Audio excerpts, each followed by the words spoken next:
I know for me personally, one of the biggest challenges I faced was getting the attention of my students, especially coming out of a brainstorming session or a task that the kids were really fired up over. Quieting down a class is a required skill that the teacher needs in order to be effective. Regardless how long you have been teaching, attention-getting techniques can be a necessary addition to the teacher's toolbox. We will be right back with some suggestions for getting your students' attention. Welcome to episode 81 of the Teacher Rockstar Podcast, a place where tips and strategies critical to the new teacher are discussed. I'm your host, Steve Hiles, and in today's episode, we're going to be talking about ways to get your students' attention. But first, a word from our sponsor. Would you like to supercharge your classroom management skills? Well, if you're a brand new teacher, a student teacher, maybe you're a teacher returning back to the classroom after an extended absence, the Teacher Rockstar Academy course is for you. Gain the confidence, the skills you'll need to crush it on day one and beyond. So invest in yourself and enroll now at theteacherrockstaracademy.com. That's teacherrockstaracademy.com. I promise you that this will be a transformational experience. All right, let's dive right in here. Now, here are some suggestions to help you get your students' attention.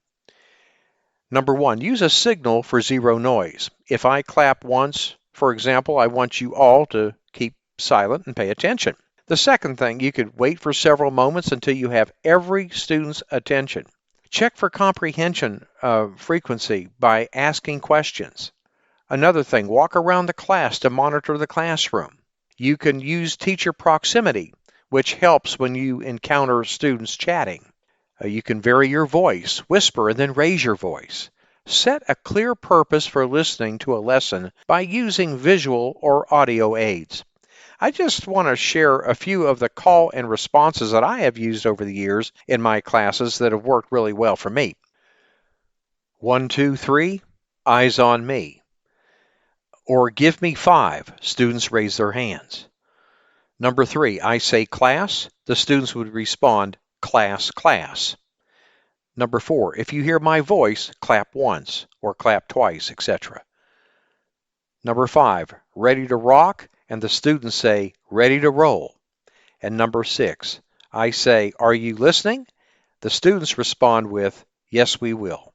Now, just like practicing and modeling your rules and classroom procedures, it's always best to practice your attention signals as well. Explain how your students are supposed to respond to each one and provide ample opportunities for your students to try them out.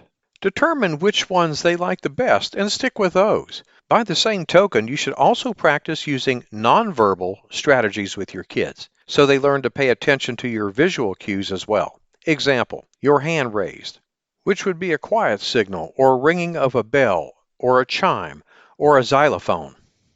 Now, the objective of these signals is obviously to get your students' attention, but they also provide a means of boosting energy. In order to keep your students' focus once you have it, here are some strategies for you to try out.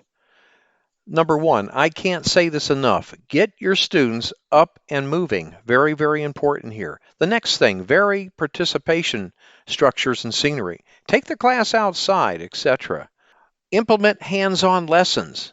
Use plenty of visuals. Spend less time talking. That's why I love the mini lesson, where I go ahead and talk for perhaps 10, maybe 15 minutes, and then get the students to work. Provide opportunities for cooperative learning activities. Provide many opportunities for your students to share out what they have learned and what they think. Play music, videos, and other auditory material whenever possible. If you think about it, expecting children to sit quietly for hours every day is really not fair, right? I mean, think about it. Even as adults, you need a break every now and then. An important note here. If you find that your class desperately needs to refocus before you engage them in a lesson or activity, then try a brain break. Let them unwind and shake it out before proceeding. I think you'll find that this lesson will be much more productive if you let students get just a little bit crazy. Well, we have come to the end of today's episode, and I want to thank you for listening to the Teacher Rockstar Podcast. I'm your host, Steve Hiles, and we hope you've enjoyed listening to today's episode regarding ways to get your students' attention. When you get a moment, visit my blog and subscribe to my newsletter for the latest educational research, best practices, and unadvertised free bonuses. Go to stevesclassroomresources.blogspot.com. And don't forget to subscribe to us at the Teacher Rockstar Podcast. And if you'd like to support us, please feel free to share our podcast with others. Post about it on social media or leave a rating and review. That would be greatly appreciated. Thanks again. We'll see you same time, same place next week. And remember, my friend, you got this.